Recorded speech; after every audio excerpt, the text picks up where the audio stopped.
You're listening to the Wedding Procast UK, the place to be if you are a UK wedding professional looking to grow and streamline your business.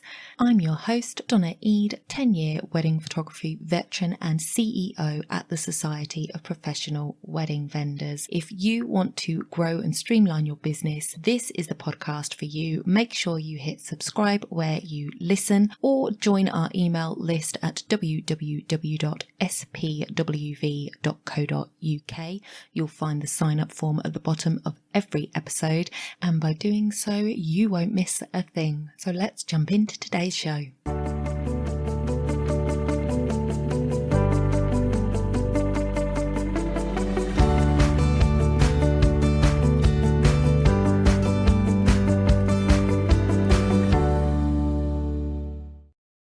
Welcome back to the podcast, everybody. I am really super excited to bring you this second part of two-part podcast special. So last week we were talking about calendar blocking. If you missed it, head back and listen to it because this one kind of follows on. So although you might be able to make some changes to your calendar, we did a lot of the prep work last week. So do check out episode 79 for that information. So bit.ly/WPCUK 079. I'll get there in the end. So today we are going to be looking at what we can do with our work hours now that we've got them scheduled on our calendar and how we can stay on track. I'll be honest with you, the staying on track part I still struggle with. So if you have any tips at all on staying on track, I am definitely a sponge for that kind of information.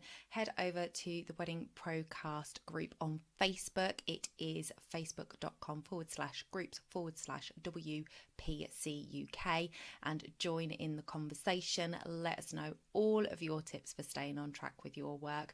And if there's enough of them, maybe I'll do a follow-up episode where I share those ideas, and of course I'll give you credit for them.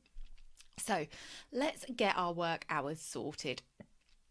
Now this really depends on you and how you want to set up your calendar, but I have 3 options that I'm going to share for you and a couple of extra tips as well that I will just touch on.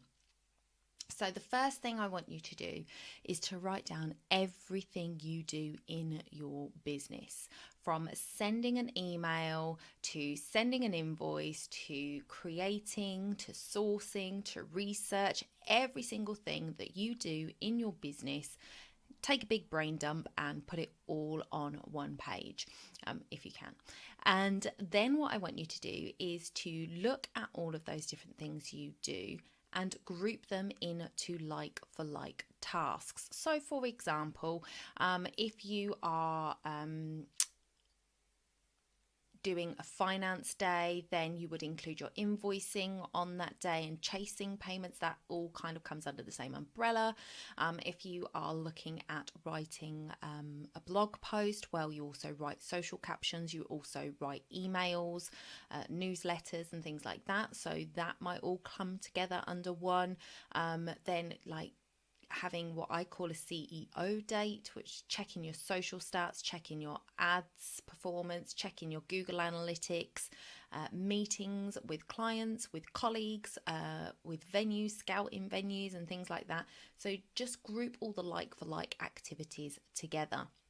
Now you have to choose how you choose to fill your calendar is up to you. So one of the things that you can do is have a little bit of everything every week. So you might do your finances on Monday morning and then do your CEO stuff, all your statistical follow-up research, diving in deep and seeing what's working and what's not with all your statistics. That might be something you do on Monday afternoon.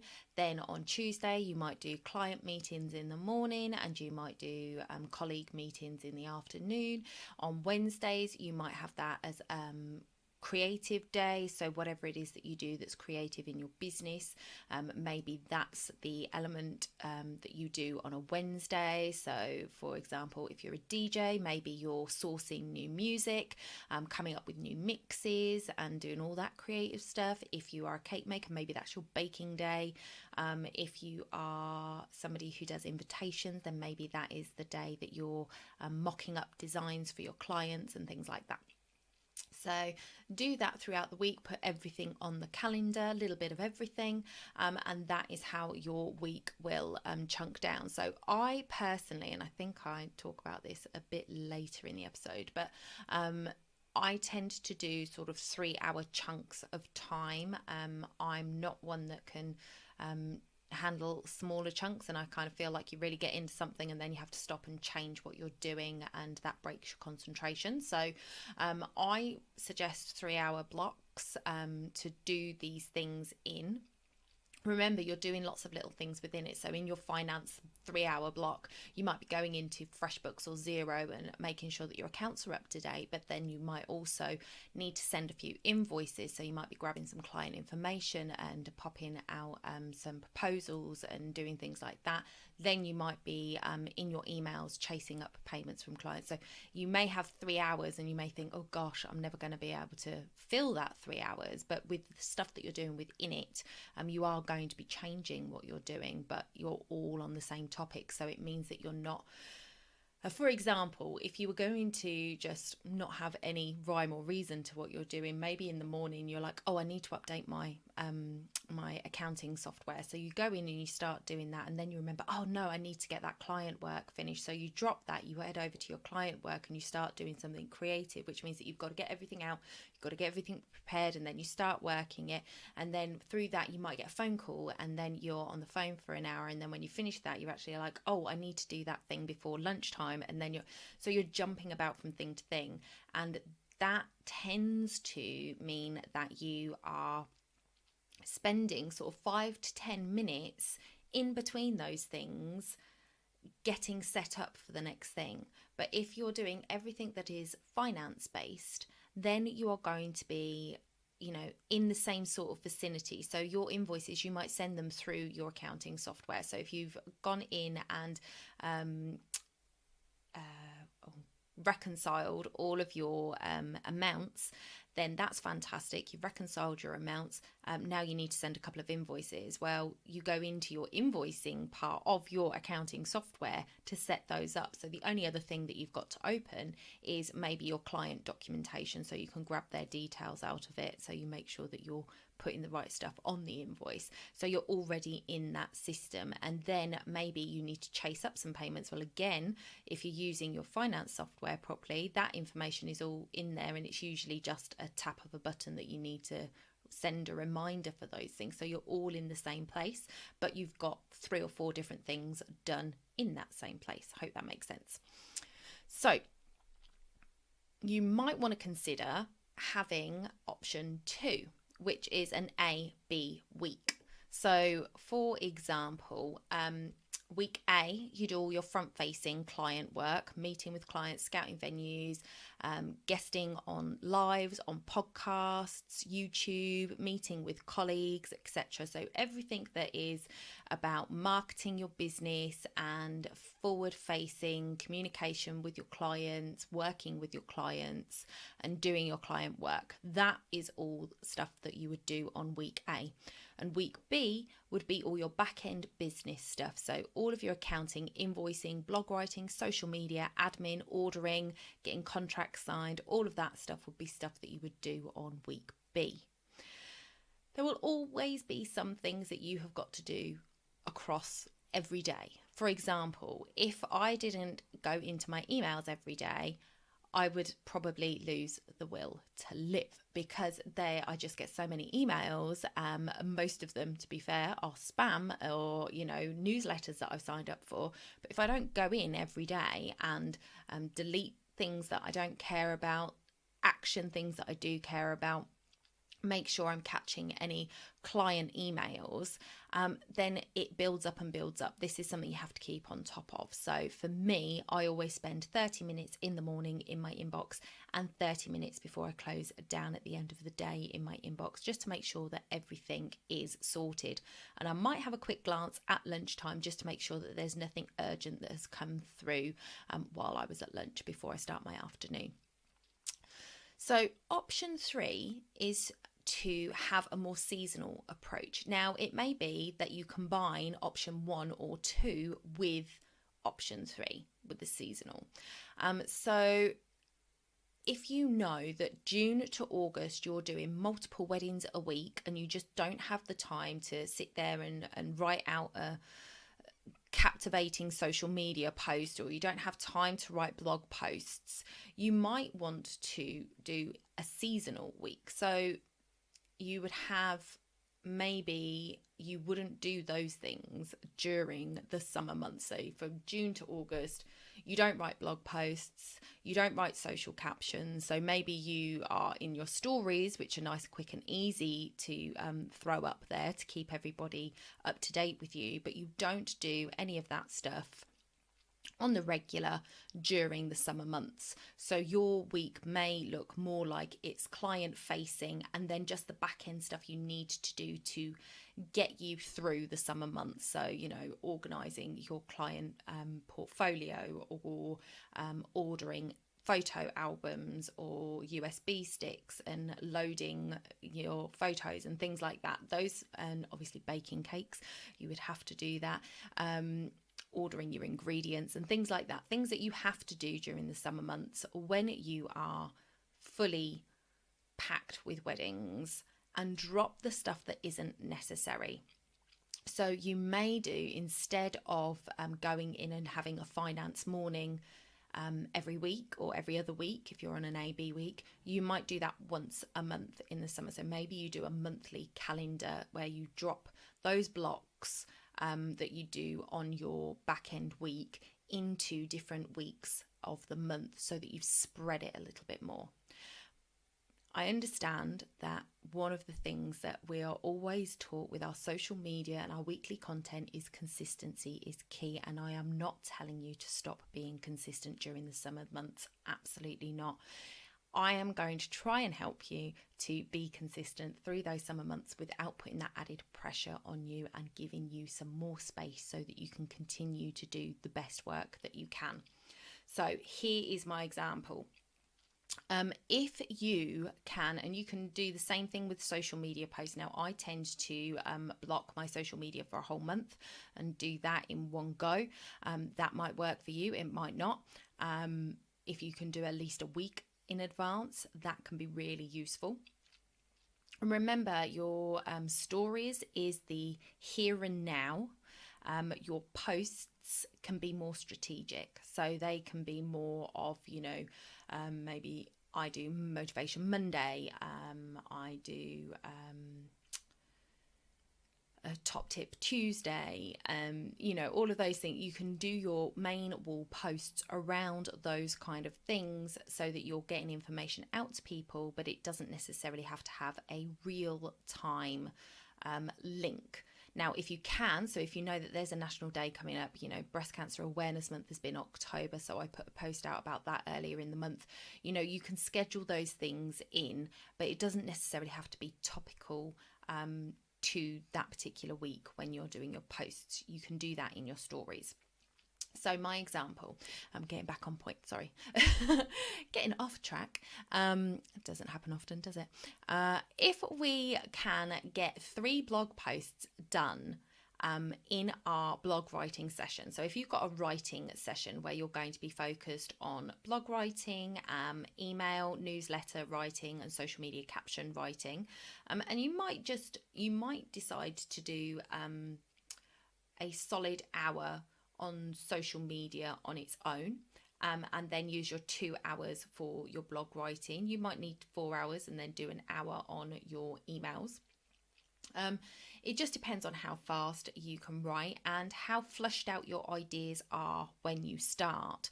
So I definitely would advocate for having a planning day in your month where you will actually sit down and say, okay, for the next 4 to 6 weeks, this is what's in the calendar, this is what I'm planning, this is the marketing that I need to be doing, these are the stories that I need to be telling to get that across, then that makes this go much quicker. So if you can do 3 blog posts in your blog writing session, and I'm taking it that you're on an A-B week here, so on your B week you're going to write 3 blog posts every time you write, then you're pocketing 1 blog post every fortnight.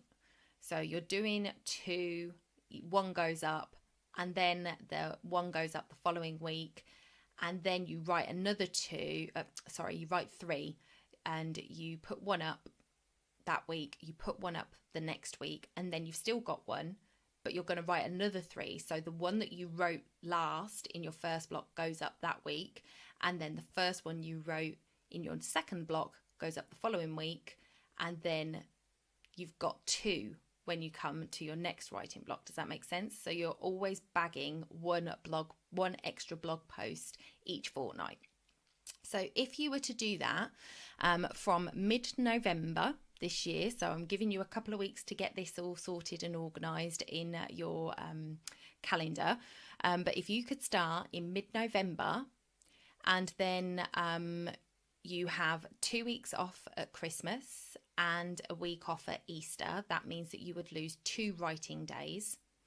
Then by the 23rd of May, you will have 9 blog posts in the bag, ready to go, that you have written already. And that will take you across most of the summer. So all you have to do within the summer months is write 3 blogs. So that's 1 a month. So if you can do what I've suggested, which is take your back end week and spread it out through the month, then you can easily get 3 blog posts written in your blog post writing time on 1 week out of that month, and then you are covered for the end of summer.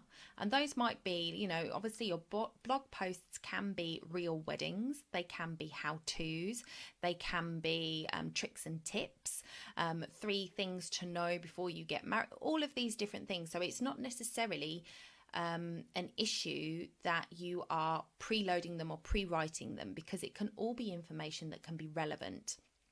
You're by doing them in advance and going in the order that you write them, then they are going to be up nearer to when they were originally written, and you can make sure that they are appropriate. If they're real weddings and it's seasonal thing, that you might want to save it till that season comes round, but really it shouldn't be an issue. So all you would have to do from June through to the end of August is write 3 blog posts, and then you start again. So you make sure that you do 3 just after summer's finished. When you start in September, you do 3 on your fortnight, and you're bagging 1, and you just keep building it up. So by the following summer, by next summer, you would actually have more than enough for you to cover the summer months without having to do that extra.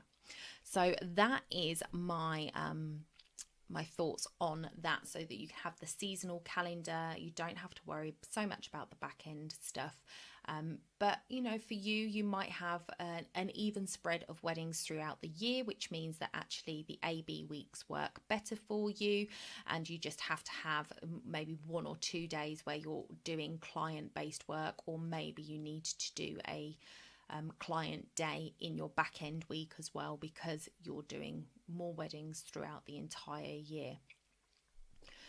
So you might have 2 or 3 versions now of a work calendar, an A week, a B week, and a high season one. I highly recommend using a Google Calendar. That's what I use. If you use something different and it works for you, absolutely But you can transfer everything you've written on these calendars into Google. And the great thing about Google is, as long as you haven't switched off the notifications, it automatically tells you 10 minutes before there's a change in your diary. So for example, I have on a Monday morning is blog writing, and then in the afternoon I do member work. So at 10 to 1, I get a little notification that pops up on my computer that says lunchtime. And then at 10 to 2, I've got a notification that pops up and says member time. And each time the calendar changes, so then it would be 4:20, I get another one that says email inbox.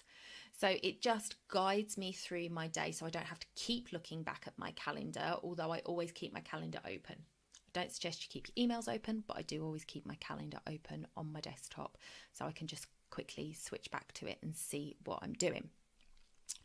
So,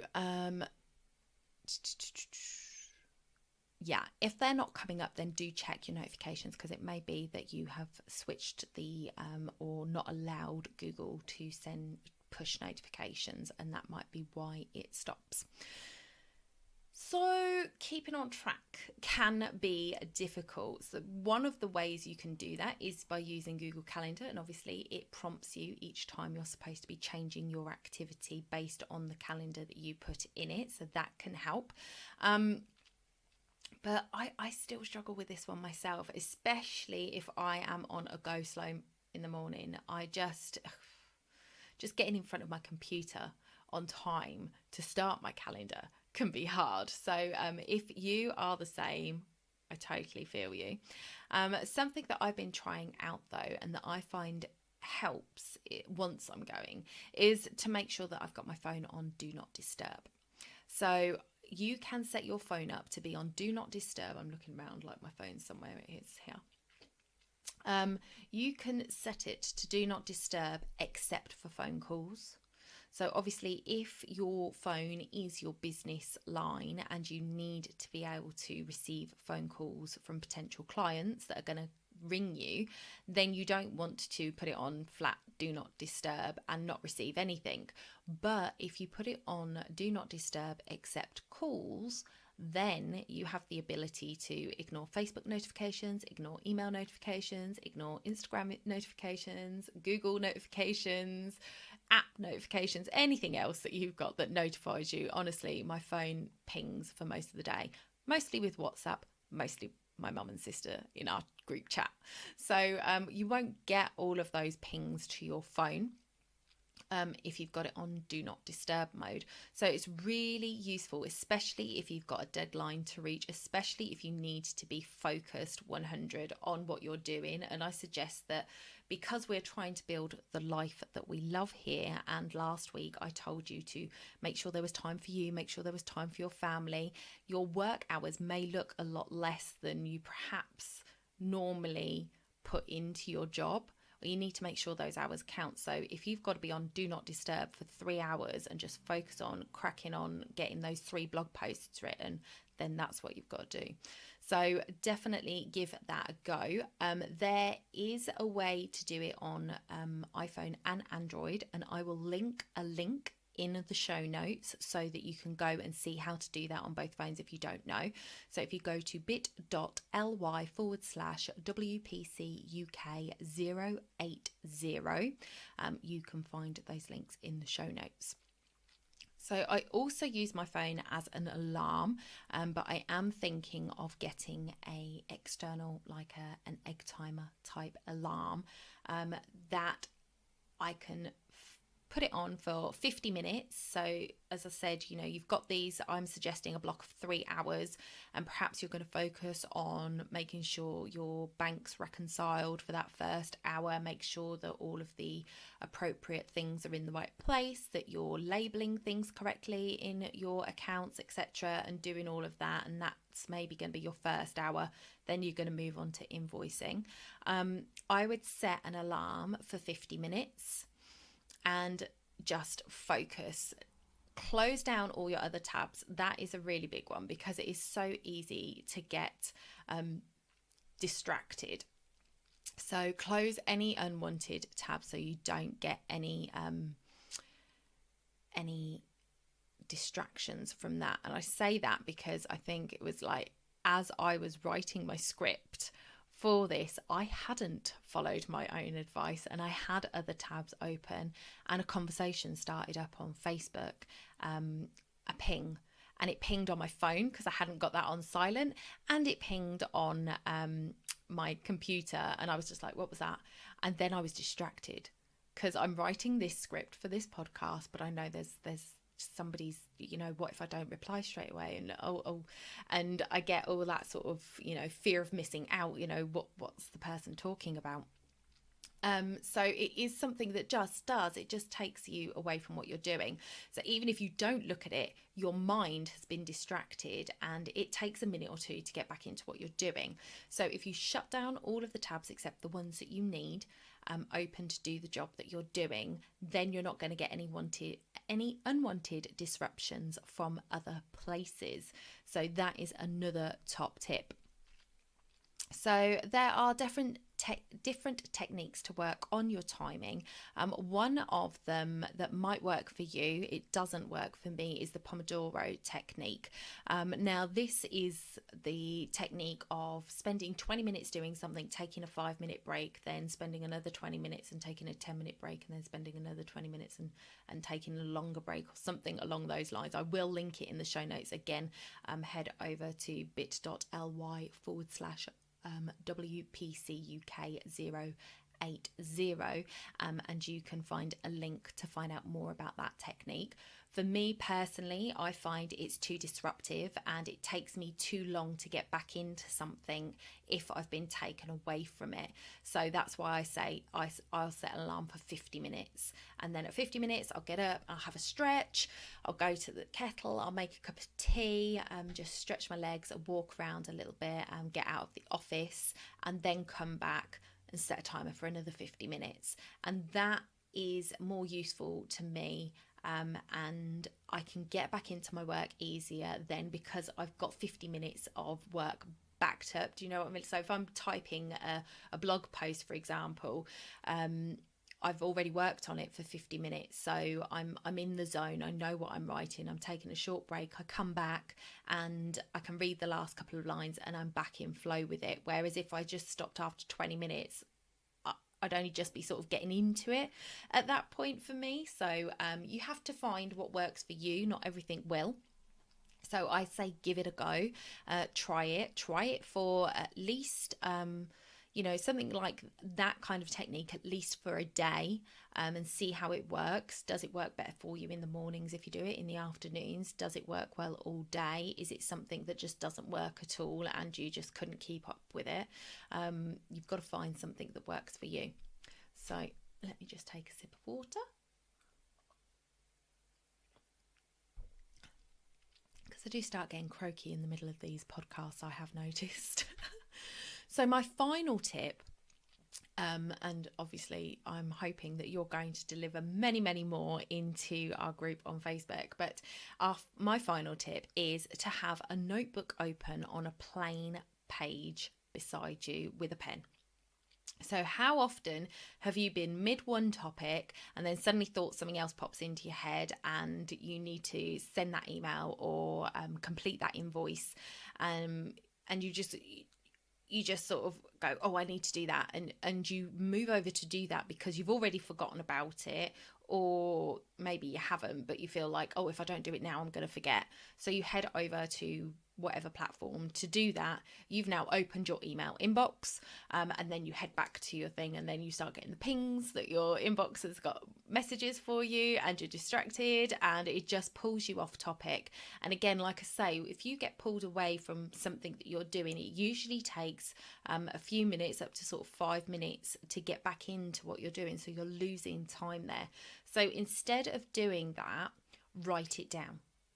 So write down, send email to client X. And anything that you need to make sure that you know what it is that you're doing.